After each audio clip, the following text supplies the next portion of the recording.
Bonjour et bienvenue dans cette nouvelle émission de l'Entrevue Lossoise, celle du mois de décembre. Oui, ça y est, les fêtes de fin d'année approchent, la température commence à dégringoler. Mais justement, ça tombe bien puisque tous les journalistes de Loss TV sont fiers de vous proposer un véritable tour du monde dans cette émission. Oui, on va se diriger vers le Japon pour découvrir l'aïkido, un véritable art martial, mais aussi vers les pays de l'Est, la Pologne, puisqu'il s'agissait du Salon international de la Pologne dans la ville d'Hénin-Beaumont, et jusqu'en République démocratique du Congo, puisque nous recevrons en fin d'émission le maire du 7e arrondissement de la capitale du pays. Tout de suite, démarrons par cet art martial, donc l'aïkido. Oui, c'est un art martial japonais inventé par le maître Ueshiba au milieu du XXe siècle, et pour l'occasion, il s'agissait des 50 ans du club d'aïkido de la ville de Liévin. Une personnalité était présente pour l'événement, Christian Tissier. Vous ne le connaissez peut-être pas, mais c'est la seule personnalité non japonaise à avoir la distinction de 8e dan dans ce sport. Il est vraiment reconnu par la maison mère au Japon, et c'est justement cet invité prestigieux que sont allés rencontrer nos journalistes qui, pour l'occasion, avaient enfilé leur kimono.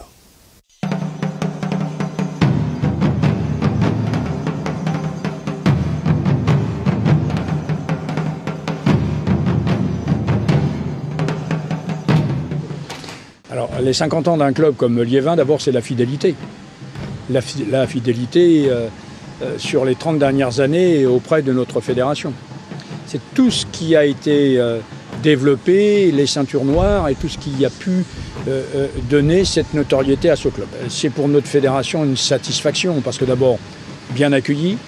Et aujourd'hui, c'était un grand jour puisque bien entendu, le président de ligue, le président du club était là et nous avions le bonheur et la chance d'avoir Sensei Christian Tissier, auquel la fédération avait organisé la remise de son 8e dan le 7 octobre.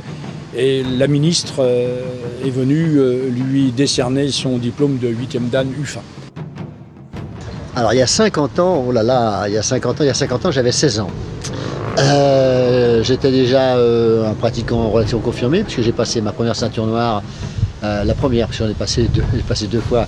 Une avec Hiromo Suzuki, j'avais 14 ans, et ensuite avec Nakazono Sensei, la ceinture noire Aikikai, il y a 15 ans.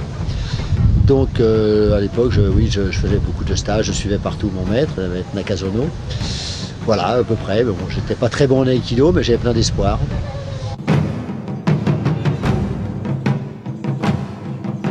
Alors, j'ai commencé l'aïkido quand j'ai commencé le judo en 1959. Mon professeur de judo, qui était M. Duflo Alexandre, était premier dan d'aïkido. Il avait fait des stages à Biarritz et à Cannes avec des experts japonais comme Tadashi Abe. Et en revenant de ces stages, il nous montrait les techniques. Dans ces cours de judo, on faisait, par exemple, un petit quart d'heure avant le cours de judo, on faisait de l'aïkido. Et puis ça restait comme ça pendant de nombreuses années, jusqu'au jour où le professeur de judo de Wani, Yol Roland, est venu voir M. Duflo en disant « Vous êtes ceinture noire d'aïkido, j'aimerais démarrer l'aïkido dans mon club ». Et à cette date-là, on s'est donné rendez-vous plusieurs fois dans la semaine, à 3. C'est-à-dire que moi, je servais de cobaye entre les deux. Et M. Duflo montrait des techniques d'aïkido à M. Yol. On a été à Paris faire des stages d'une journée. On a fait venir un expert qu'ils appelaient à l'époque M. Fallour pendant une semaine, rien que pour nous trois. À l'époque, il y avait 3 groupes. Il y avait Noke, Tamura et Mochizuki. Donc on était, nous, Mochizuki. J'ai donc été faire un stage avec Mochizuki. À l'issue du stage, j'ai donc reçu mon premier dan. Et c'est en retour de ce stage, donc en 67, que j'ai décidé de créer la section officielle. Et à ce moment-là, on a créé une section dans le sein du judo club de Liévin. Je ne sais pas, j'aime l'aïkido. J'aime l'aïkido parce que je trouve que c'est un chemin sans fin. et que j'ai l'impression, même encore maintenant, j'ai l'impression d'avoir plein de choses à apprendre et même dans une certaine mesure de pouvoir encore les apprendre, même si bien sûr je ne pratique plus du tout de la même façon que quand j'avais 20 ans. Alors ce qui fait tenir, c'est l'enthousiasme et à un moment la compréhension de la richesse de l'aïkido.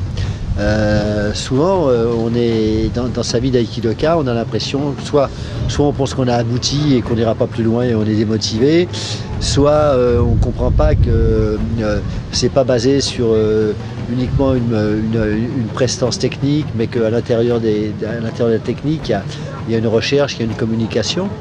Et le fait de rencontrer des gens à un moment donné de sa vie qui constamment vous amènent des choses nouvelles, ça vous redonne de l'enthousiasme. Et l'enthousiasme, c'est ce qui fait durer. Christian Tissier, on a connu plusieurs maîtres. En fait, on a même fait de l'aïkibudo, on a fait pas mal de choses. On a connu Maître Tamura. Mais Christian Tissier représente pour moi une synthèse extraordinaire entre la tradition et la modernité. C'est quelqu'un qui est parfaitement dans l'esprit, pour ce que j'ai cru en comprendre, traditionnel de l'aïkido, mais qui, pour autant, a une approche très moderne de la pratique. J'espère vivement, je pense que c'est de notre devoir de transmettre ça. Moi, j'ai fait ce que j'ai pu, bien sûr. Maintenant, ça devient un peu difficile, mais j'espère que d'autres personnes vont le faire à ma place, parce que c'est un trésor, je pèse mes mots, et je pense que les générations futures ont le droit de le connaître, et que c'est quelque chose de tout à fait singulier parmi toutes les activités qu'on a actuellement.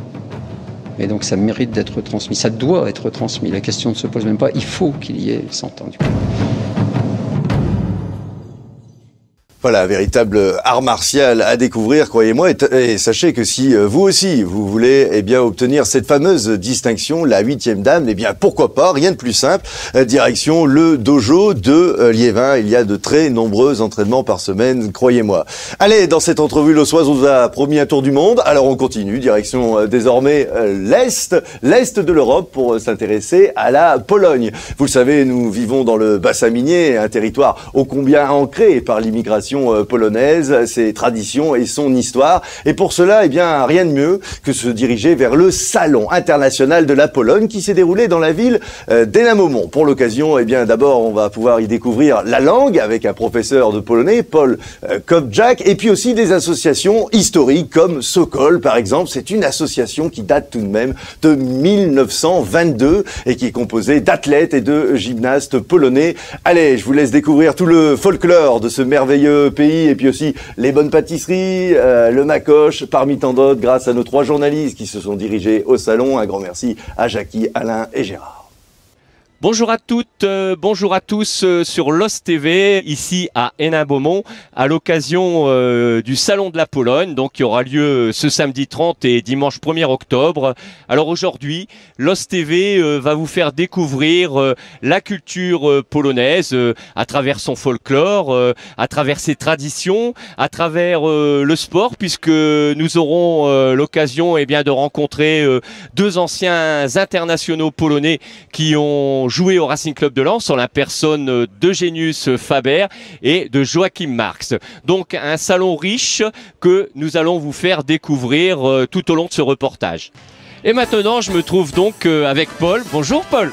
Bonjour, dzień dobry. Vous êtes ici aujourd'hui présent sur le Salon de la Pologne pour nous montrer un petit peu la culture polonaise. Mais avant tout, vous êtes professeur de polonais. Vous faites perdurer la tradition ici du polonais dans le bassin minier.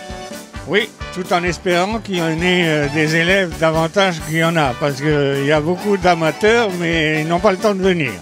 Parce qu'aujourd'hui, les nouvelles générations ne veulent plus apprendre le polonais, non ? Les gens qui sont d'origine polonaise aujourd'hui dans le bassin minier ne souhaitent pas apprendre le polonais, ou est-ce qu'ils n'ont pas le temps peut-être de le... Les jeunes ont de la difficulté étant donné que dans leur famille déjà, il y a très peu de personnes qui parlent le polonais. Donc ils n'ont pas une référence, si vous voulez. Pour ceux qui ont une référence, ça va. Ils apprennent le polonais.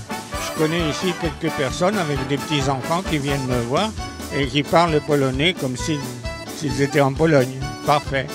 Pourquoi ? Parce que les parents sont polonais et qui maintiennent la tradition. Donc on se retrouve donc sur le site de la ville de Méricourt. Si vous souhaitez apprendre le polonais, eh bien Paul est à votre disposition. Oui, ainsi que tous mes élèves. Nous nous trouvons maintenant sur un nouveau stand, le stand de l'association des Sokols, et je me trouve avec Marian. Marian, bonjour. Oui, bonjour. Alors Marian, l'association des Sokols, c'est une association, une vieille association puisqu'elle date de 1922. Dites-moi un petit peu plus sur les Sokols. Alors, les Sokols, c'est une association de gymnastique polonaise qui a été créée par nos immigrés, nos parents qui sont venus de Pologne, et puis qu'ils ont créé cette association de gym. Quand j'ai parcouru votre stand, j'ai vu que régulièrement vous vous trouvez avec des personnalités politiques. Expliquez-moi un peu ça. Alors, effectivement, là, vous voyez, je veux pas présenter un parti politique quelconque, hein. Alors voilà, donc je suis maintenant le porte-drapeau des anciens combattants, parce que les Polonais également, ils se sont engagés en 14-18 et ils se sont engagés en 39-45. Et moi maintenant je me retrouve porte-drapeau des anciens combattants polonais. Donc vous voyez là, il y a une photo avec à l'époque où c'était Sarkozy, après j'ai Hollande, et puis là le 14 mai, vous me voyez, regardez sur cette photo où je suis, monsieur Macron, président de la République, me serre la main. C'était au 8 mai, il y avait les deux, parce qu'il y avait, et le 14 mai, le jour de l'investiture. Alors je veux peut-être éventuellement vous demander, passer un message, parce que je recherche des vieilles photos de Sokols. Si vous avez, parce que vous voyez les groupes là, il y a des groupes de 30, 50, 70 Sokols. Donc si vous avez des anciennes photos à me prêter, je vous les refais faire et l'association, après on vous les renverra. Si vous avez de vieilles photos, contactez Lost TV, on vous mettra en rapport donc avec le responsable des Sokols. Je me trouve actuellement sur le stand du restaurant Comme chez Babcha, en compagnie de Vincent. Vincent, bonjour. Bonjour. Alors, Comme chez Babcha, on se souvient que l'année dernière, lors du reportage de Lost TV, le restaurant n'était pas encore ouvert, c'est ça? Et non, bientôt, on a ouvert le 22 octobre l'année dernière. Donc maintenant, le restaurant a à peu près 1 an d'existence. Alors, dites-moi un petit peu plus du restaurant Comme chez Babcha. Quelles sont les spécialités et comment fonctionne le restaurant après 1 an d'ouverture?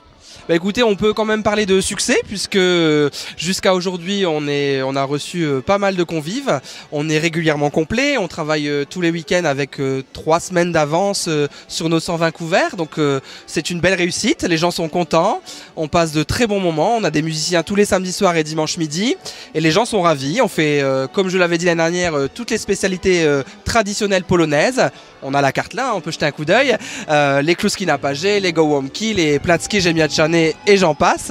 Et les gens mangent très bien puisqu'ils reviennent. Alors bien sûr, on est dans le folklore polonais et surtout, on est dans la convivialité. Pardon. Tout à fait, c'est je pense le mot d'ordre du restaurant. Comme chez Babcha, c'est comme chez grand-mère. Donc c'est un peu un repas familial qu'on offre tous les jours à nos clients. Le salon de la Pologne à Hénin-Beaumont, c'est fini. Donc on vous a donné un aperçu de cette manifestation qui vous parle de la culture polonaise. Voilà, on se dit à l'année prochaine puisque bien évidemment ici à la salle François Mitterrand d'Hénin-Beaumont, on retrouvera ce salon de la Pologne organisé par Jérôme Antozewicz, Pascal Stefanski et toute leur équipe. Voilà, on se dit à bientôt sur Lost TV et surtout n'oubliez pas, abonnez-vous à la page Facebook de Lost TV. Voilà, un très beau salon polonais. Un grand merci à tous les participants. Encore une très belle manifestation. Comme vous le savez, l'entrevue lossoise, c'est également un invité chaque mois. Et aujourd'hui, comme c'était une émission qui était consacrée à faire un petit peu le tour du monde, eh bien, direction maintenant la République du Congo, en recevant un invité prestigieux, Jean-Marie Nzinga Ondenga. Vous êtes le maire du 7e arrondissement de la capitale du pays, donc Brazzaville, la ville de Mgoulou Ngababa. Vous êtes arrivé en France le 13 novembre et vous êtes ici pour visiter justement pas mal de villes de notre bassin minier, de notre région, et puis aussi développer un partenariat solide entre votre arrondissement et la communauté de Lanche-les-Vins.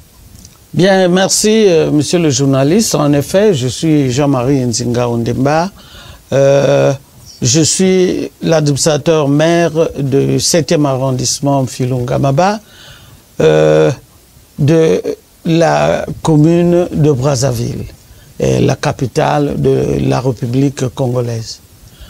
En effet, il vous souviendra que Brazzaville, c'est la capitale de la France libre. Oui. Capitale de la France libre parce qu'il nous faut essayer de voyager dans l'histoire. Pendant la Deuxième Guerre mondiale, le général de Gaulle s'était replié à Brazzaville après que les nazis puissent occuper le territoire français. Et il fallait bien que ce vaillant combattant, grand-fils de la France, qui a eu à prendre et le risque et le courage de descendre en Afrique centrale, notamment à Brazzaville, solliciter une main forte pour pouvoir l'aider, venir l'aider à reconquérir le territoire français qui était déjà occupé par les Allemands. C'est ce qui fut fait.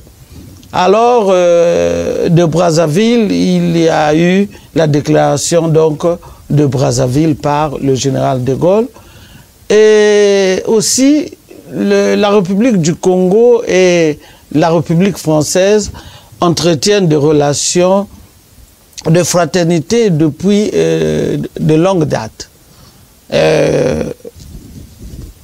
La France, en tant que métropole, pays développé, et le Congo en tant que pays sous-développé, ou en voie de développement, oui. Voilà, en voie de développement, il est de bonne loi que nous puissions se retourner vers un pays développé comme la France pour, un temps soit peu, regarder comment ficeler des partenariats. Et cette fois-ci, nous nous sommes orientés vers la communauté d'agglomération de Lens-Liévin. Justement, vous en avez profité pour découvrir de nombreuses villes de notre région, découvrir aussi des coutumes, découvrir aussi l'histoire sportive, puisque vous avez visité le stade Félix-Bollard, qui est ô combien un monument ici dans le bassin minier. Ouais. Qu'est-ce que vous retenez un peu de cette semaine pour l'instant passée dans le nord de la France? Bien, moi je dirais que ce que je lis, ce que j'entends du nord du Pas-de-Calais, je viens de le vivre. Oui. C'est vraiment le bassin minier. D'abord, je souligne l'hospitalité. J'ai trouvé un peuple très hospitalier, un peuple qui m'a accueilli comme si j'étais dans une région du Congo. D'accord. Alors, à cela, j'ai également constaté la simplicité et la chaleur avec laquelle les autorités de la communauté d'agglomération Lens-Liévin, la chaleur avec laquelle j'ai été reçu, les portes qui m'ont été ouvertes. À cela, la beauté de ce bassin minier, n'est pas passé inaperçu. Alors, Lens-Liévin, la ville de Lens, qui est la capitale ou le carrefour sportif, hier, grâce à l'invitation du maire de Lens, qui m'a invité, il m'a invité, j'ai été invité d'honneur du match d'hier. Alors, j'ai senti un peuple sportif. Oui. Un peuple sportif, il y avait engouement, bien qu'il y a eu égalisation, mais j'ai senti les supporters qui n'ont pas lâché, voilà, qui ont continué à supporter, encourager leurs joueurs, et de ces encouragements, un autre but est arrivé. Alors, le champagne a coulé à flot. J'ai été vraiment bien reçu. Et du coup, je vous dirais, dans ce partenariat, au niveau du 7e arrondissement de Brazzaville, nous avons un grand centre sportif qui regroupe à son sein plusieurs disciplines. Nous avons le football, nous avons la gymnastique, nous avons le taekwondo, nous avons... Ah oui. Oui. Nous avons toutes les disciplines au niveau du centre qu'on appelle Centre Gotia. D'accord. Qui se retrouve dans l'enceinte du 7e arrondissement Filunga Maba. Moi, je vous dirais également que nous avons... on sort tout à l'heure d'une grande séance de travail avec le président de l'hôpital de Lens, oui. Qui vraiment, avec qui nous avons eu des entretiens vraiment très fructueux et promoteurs. Très fructueux et promoteurs. Il vous souviendra que dans l'avenir proche, il y aura délocalisation de l'hôpital de Lens qui s'en ira vers un autre site. Et partant, on se retrouvera là-bas dans un site ou disons dans un centre hospitalier numérique. Oui.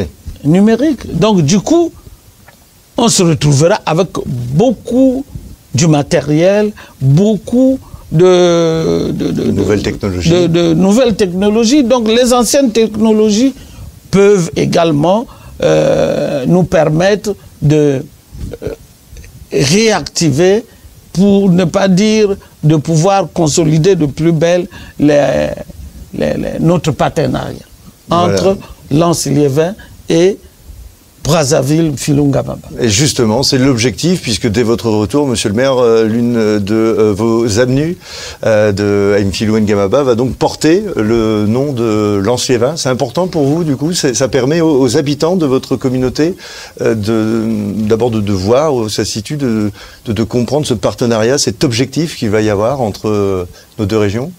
Écoutez, je suis satisfait du fait que c'est une télévision qui gère la culture, qui gère le sport, qui est en train de m'interviewer. Exactement. Mais je vous dis que la culture africaine, la culture congolaise dispose que si vous avez un ami avec qui vous entretenez de bonnes relations, vous pouvez mettre au monde un enfant et vous dénommer le nom de votre ami, votre enfant portera le nom de votre ami. Chez nous, ça existe. Alors, pourquoi pas baptiser l'avenue ou bien l'un des grands artères de Mfilunga Maba, baptiser Lens-Liévin. Ça ne fera que rassurer cette amitié et reconforter nos liens. Eh bien écoutez, c'est une belle amitié qu'on espère également poursuivre avec l'OS TV, pourquoi pas chez vous, puisque nos journalistes se déplacent également. On sera probablement là également pour, j'aime bien votre terme, baptiser, donc oui, le baptême de cette rue Lens-Liévin. Monsieur le maire, si vous avez un mot de conclusion, que ce soit justement pour vos habitants à Brazzaville ou aussi pour tous ces habitants que vous avez trouvés accueillants et chaleureux ici dans le bassin minier, vous pouvez conclure ce que vous souhaitez. Avant la conclusion, d'abord, je tiens à vous remercier et à solliciter votre magnanimité afin que les jeunes de Mfilunga Maba et du Congo en général puissent venir se ressourcer au niveau de cette grande télévision. Parce que l'aspect bénévolat m'a marqué. Et que les jeunes Congolais aussi apprennent à cultiver cet esprit de bénévolat qui, quelque part, est utile et rentable pour eux-mêmes d'abord et pour la société.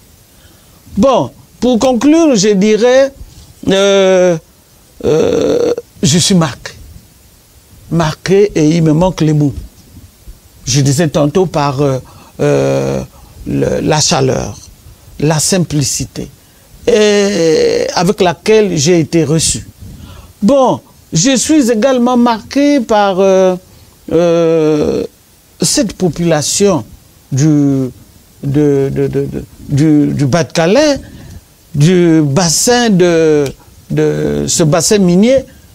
la chaleur, la joie avec laquelle cette population a pu m'accueillir. Donc, je dis merci à vous tous. Je dis merci à tous les Français et aux Congolais et Congolaises. Moi, je dirais que écouter, interpréter, c'est pas souvent bon, mais c'est mieux souvent de toucher du doigt. Et je viens de toucher la réalité de l'amitié qui lie la France au Congo.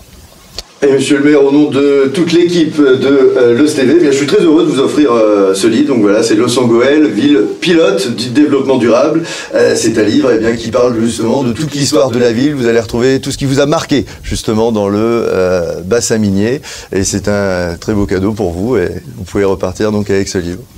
Merci beaucoup. Vous voyez, l'hospitalité que je venais de souligner ne fait que remplir le panier, ou ne pas dire, pour ne pas dire ma corbeille que je ramènerai sur Brazzaville. En voici encore une preuve. Merci beaucoup à votre télévision. Et je vous souhaite déjà, et d'ores et déjà, joyeuses fêtes de fin d'année. Merci beaucoup, monsieur le maire. Eh bien, écoutez, on ne pouvait pas mieux conclure, monsieur le maire, que sur cette amitié entre la France et la République du Congo. Vous voyez, c'est tout l'objectif de l'OSTV. Et monsieur le maire, eh bien, vos paroles nous touchent. Effectivement, c'est la force de cette chaîne de télévision. Elle est bénévole et nous venons à nouveau de rendre compte, eh bien, d'une belle année. Nous terminons cette année 2017 avec un invité prestigieux. Vous avez vu, on est allé se diriger vers, eh bien, l'art martial de l'aïkido et puis également le salon de la Pologne, jusqu'aux Républiques du Congo. Eh bien, continuez surtout aussi à nous regarder, à nous soutenir. Tout l'avenir de l'OSTV est entre vos mains. Messieurs, dames, nous allons diriger vers une nouvelle année, une belle année 2017. Et croyez-moi, l'OSTV sera de nouveau au rendez-vous. Alors, je vous donne rendez-vous tout naturellement l'année prochaine.